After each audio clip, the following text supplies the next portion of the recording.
Now I'd like to invite to the stage for our keynote speech, Dani Fine, Vice President of Canada Experience, to share his thoughts with us this evening.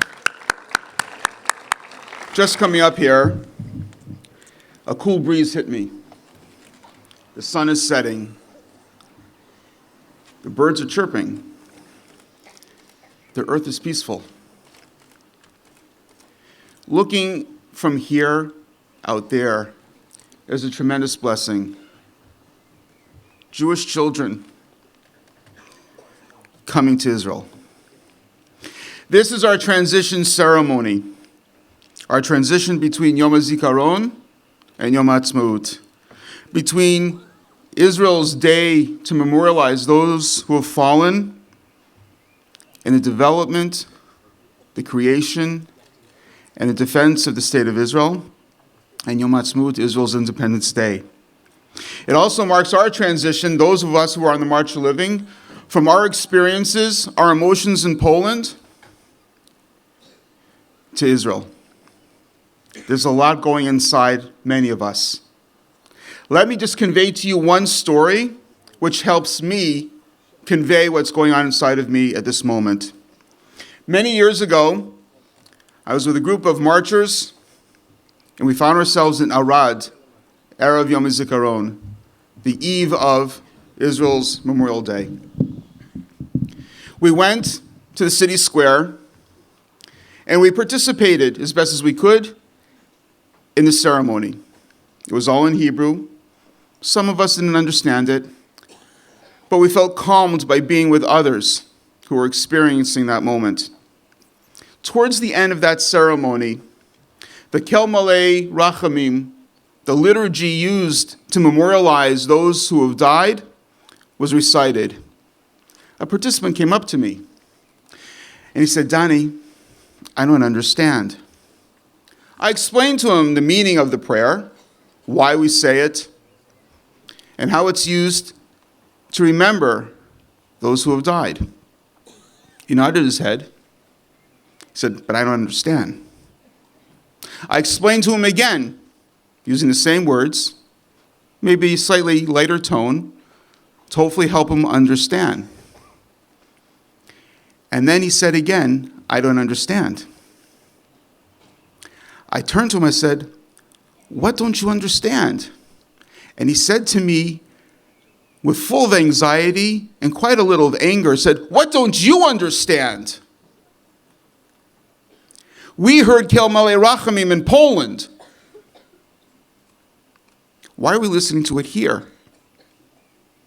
He said, "It should have stayed there. It should have ended there. To memorialize people who were killed just because they're Jews wanting to live free should have stayed there. Why did it come with us to Israel?" Tremendously profound statement. That's what's going on inside of me right now. Most of us have been to Yom HaZikaron ceremonies last night. And perhaps today as well we heard stories of heroism, of profound tragedy. We've heard stories of the morality of our army, of our soldiers, of our brothers and sisters, of our aunts and uncles, of our children. And we've heard stories that lift our hearts, stories of Tzahal going to countries that have no relations with us, helping people in despair due to natural disasters, as well as taking tremendous risks to save innocents during times of conflict. So what can I say tonight? You've heard their stories. And even if I could say something, what could I say that would resonate with an audience as diverse as this? We have present here tonight students, young adults, adults, survivors, Israelis, Sabras, and Olim. Well, of course, we can start by saying we remember with you the 23,447 who fell establishing and defending our native land and protecting Jews everywhere. Our people, our land, us. Now I'm going to beg your indulgence and ask for your forgiveness for the next few moments because I'm trying to work something out inside of me. When I say we, I mean I. During this Yom HaZikaron, I have been asking myself, how can we, those who do not live here, truly feel the pain of the day which is just leaving as the sun sets, Yom HaZikaron? How can we truly feel that pain? And by extension, how can we truly feel that joy of Yom HaAtzmaut? I think we can, but I think it requires a bit of a change, at least for myself. A change of nomenclature, a change of phraseology, if you will, a change of vocabulary. Our rabbis say our words impact our thoughts, which impact our actions.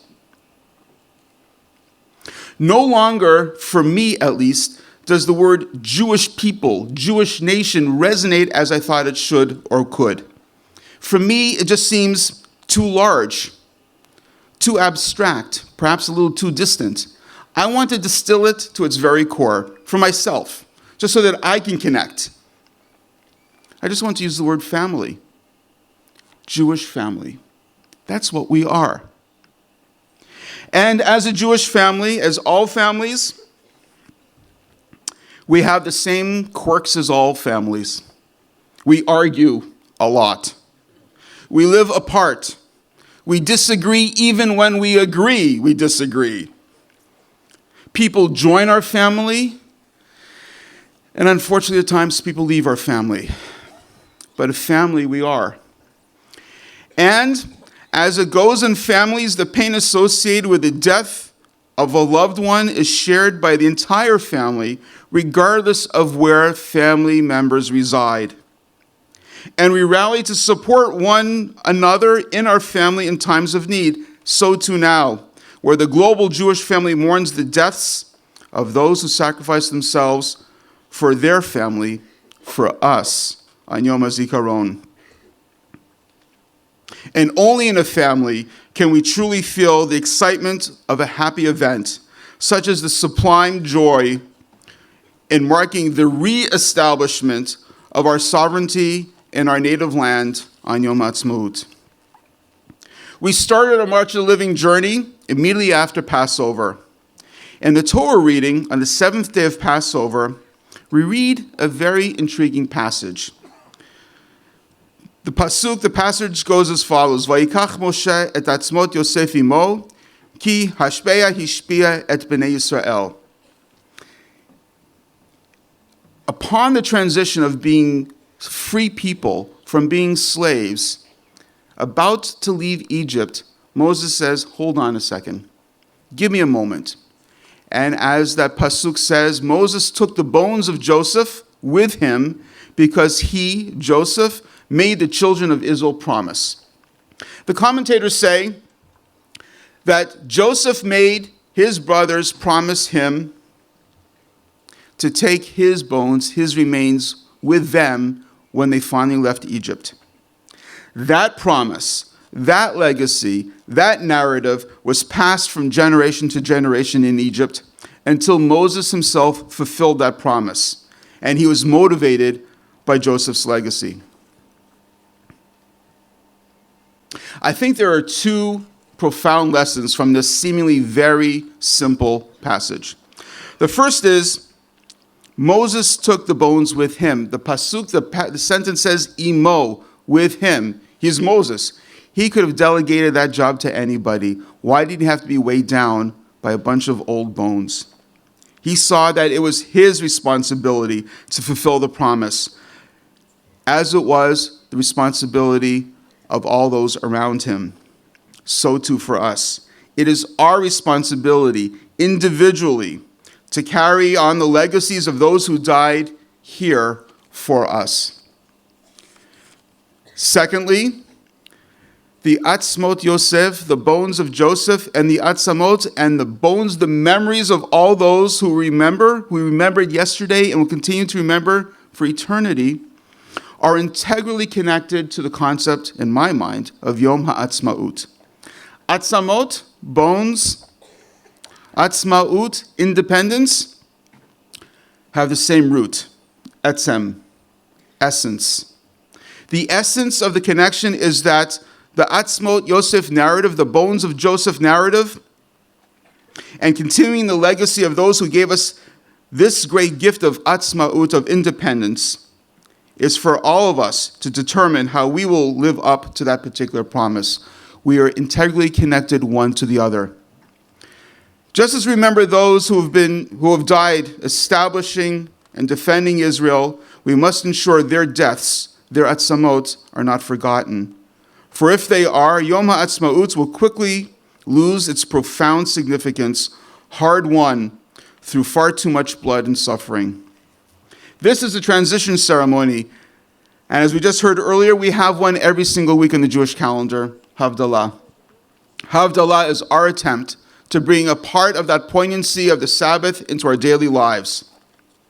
It is my hope that this transition ceremony does the very same thing, that the atzamot, the sacrifice of so many of our loved ones in our family, will be carried with us to Yom HaAtzmaut and far beyond.